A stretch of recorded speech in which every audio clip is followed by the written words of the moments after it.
distinction is made between B2B and B2C. The truth is that there is just marketing, and all the principles that make a brand successful in one market will make another brand successful in another entirely different market. That said, there are a couple of behavioural traits prevalent in B2B that I think are worth being aware of. The first relates to the core driver of decision makers.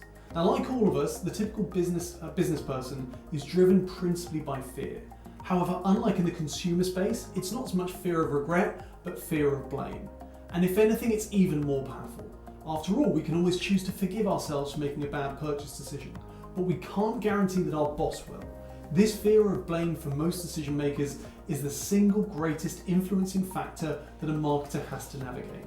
It's also the reason why, contrary to popular belief, brand is so important in B2B, as brand is largely about risk mitigation. You may have heard of the phrase, "nobody ever got fired for hiring IBM." Well, if those 7 words don't illustrate the power of brand, nothing ever will. The second is the need for detail. It's not that the typical B2B decision maker is more interested in detail.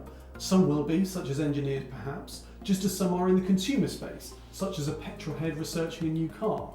But the reason why such a high proportion demand the detail in B2B is because of the first point, the fear of blame. They need to ensure that no matter what the outcome of the engagement, nobody could ever question their rigor or due diligence.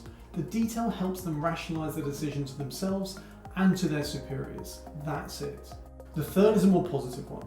You see, because of this false pretense of extreme biorationality, most B2B brands are fantastically bad at targeting the emotional and self-expressive drivers that truly underpin our decision making.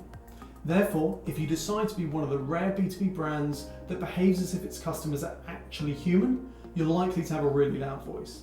See you next time.